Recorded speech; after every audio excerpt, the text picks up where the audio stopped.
Hello lovely learners, कैसे हैं आप सब। आई होप अच्छे होंगे। सो गाइस, आज हम शुरू करेंगे एक न्यू टॉपिक जिसका नाम है सोर्सेज ऑफ एनर्जी।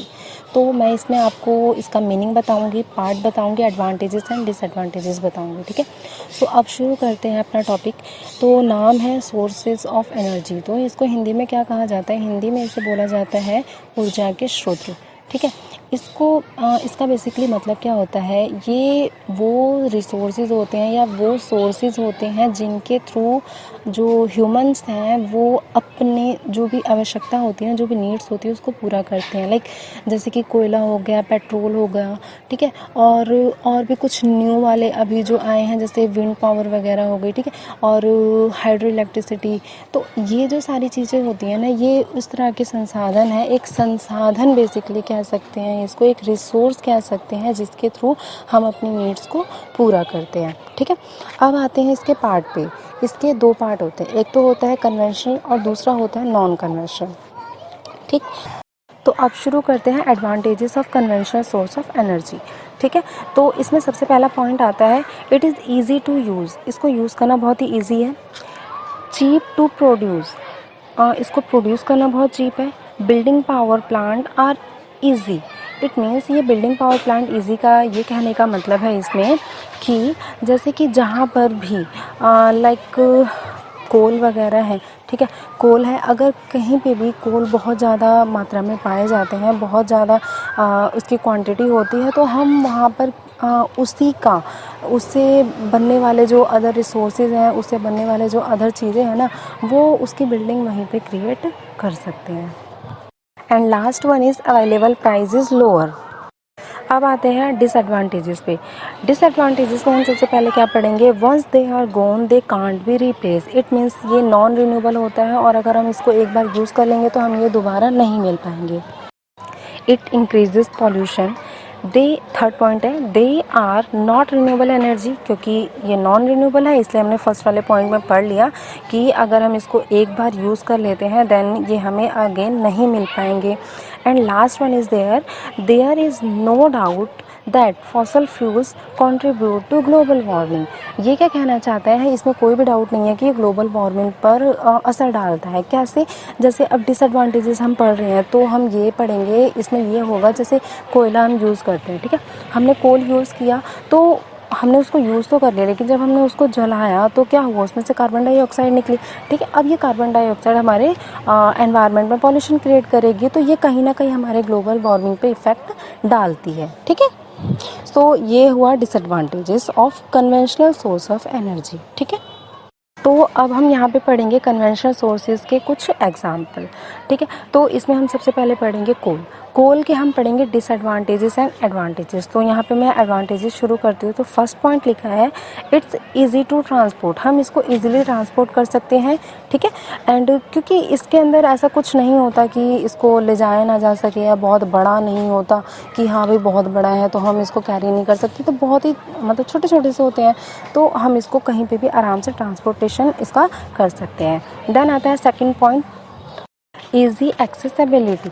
ये कहीं पे भी अवेलेबल हो जाता है। Third is that coal is the least expensive fossil. ये बहुत ज़्यादा महंगा नहीं होता, बहुत सस्ते में मिल जाता है हमें। Fourth is that it can be used to build power station almost anywhere as long as there are large amount of it. क्या कहना चाहता है? ये कहना चाहता है कि जिस भी जगह पर ये जो कोल है, जिस जगह पर बहुत ज़्यादा इसकी क्वांटिटी होती है, तो वहाँ पर हम एक पावर स्टेशन बिल्डिंग कर सकते हैं, मीन्स के पावर स्टेशन बना सकते हैं। ठीक है, तो ये इसका एडवांटेज होता है। फिफ्थ पॉइंट है it possible to build a variety of size of generation plant.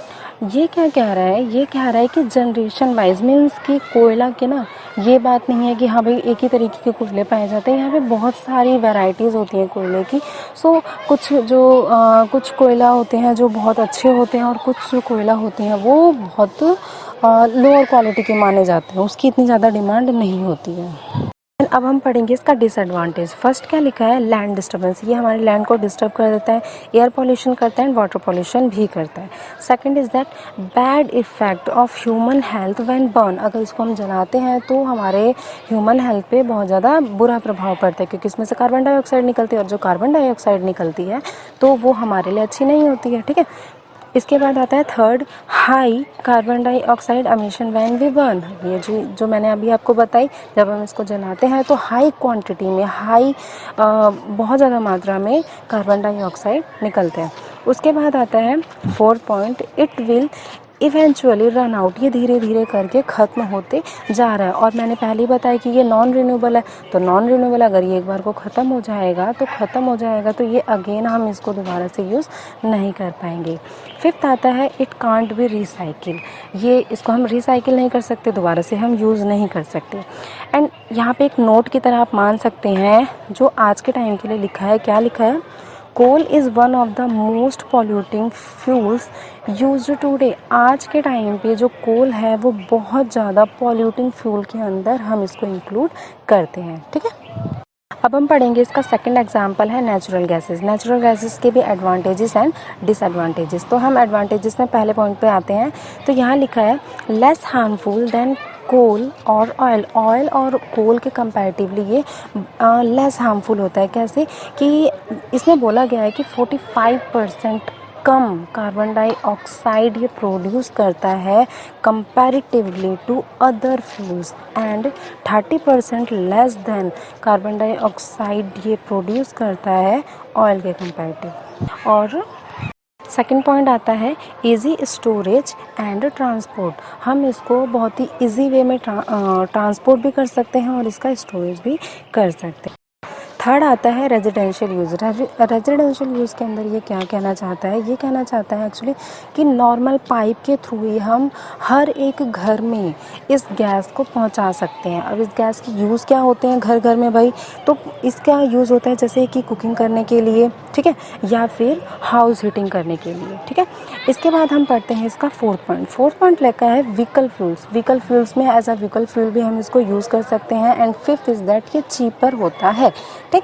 अब पढ़ेंगे इसका डिसएडवांटेज में लिखा है डैमेज टू एनवायरनमेंट, ये हमारे एनवायरनमेंट को डैमेज भी करता है। अब आप बोलेंगे ये तो नेचुरल गैसेस है, तो हमारे एनवायरनमेंट को डैमेज कैसे करता है, तो ये डैमेज करता है क्योंकि ज़रूरी नहीं है कि जब हम नेचुरल गैसेस का निकाल रहे हैं तब सिर्फ अच्छे ही गैसेस निकले, उसके साथ साथ कई ऐसी भी गैसेस निकलती हैं जो कि हमारे एनवायरनमेंट के लिए नुकसानदायक होती हैं या फिर हमारे एनवायरनमेंट को पॉल्यूट करती हैं। लाइक हम एग्जांपल ले सकते हैं कि कार्बन डाइऑक्साइड निकलती है, कार्बन मोनोऑक्साइड निकलता है, और भी कई कार्बन कंपाउंड्स होते हैं जो कि ग्रीन हाउस गैसेस होती हैं, बट फिर भी ये हमारे क्लाइमेट को और हमारे ग्लोबल वार्मिंग पर बुरा असर डालती हैं।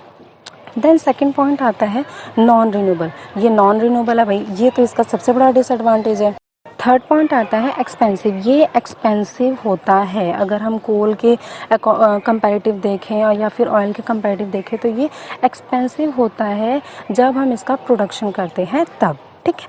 अब फोर्थ आता है इनएफिशिएंसी इन ट्रांसपोर्टेशन, ये क्या कह रहा है, जैसे कि हम जब माइलेज सिस्टम होता है ना, माइलेज सिस्टम की बात करेंगे, अगर हम किसी व्हीकल के अंदर सीएनजी गैस यूज़ करते हैं और पेट्रोल यूज़ करते हैं तो दोनों के कंपैरेटिव अगर देखेंगे तो पेट्रोल का जो माइलेज सिस्टम होगा ना वो ज़्यादा होगा और सीएनजी का माइलेज सिस्टम कम होता है। अब हम पढ़ेंगे इसका नेक्स्ट एग्जांपल जो है पेट्रोल। तो पेट्रोलियम के अंदर हम क्या पढ़ेंगे, एडवांटेजेस एंड डिसएडवांटेजेस। तो एडवांटेजेस में हम आते हैं तो इसका फर्स्ट जो एडवांटेज है वो क्या लिखा है, it has high energy density, ये हाई एनर्जी डेंसिटी होती है, मीन्स कि इसकी डेंसिटी जो है वो हाई होती है। सेकंड आता है प्रोडक्शन सिस्टम आर सिंपल, इसका प्रोडक्शन सिस्टम ईजी होता है। फिफ्थ है storage and transportation system are simple, इसकी स्टोरेज और इसको ट्रांसपोर्ट करना भी इजी होता है। And fourth is that system for use as a fuel are simple, ठीक है। एंड फिफ्थ आता है safety hazard as well understood.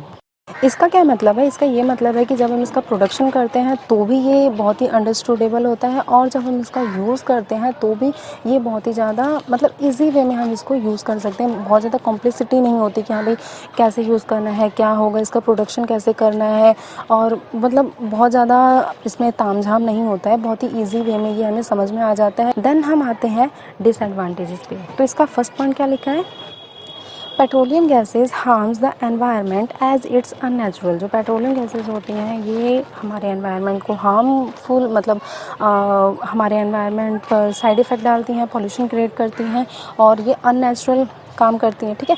And second है इट इज़ कॉस्टली, ये कॉस्टली होता है। थर्ड है it can create local and global problems, ये कुछ लोकल प्रॉब्लम्स के साथ साथ ग्लोबल प्रॉब्लम भी क्रिएट करता है।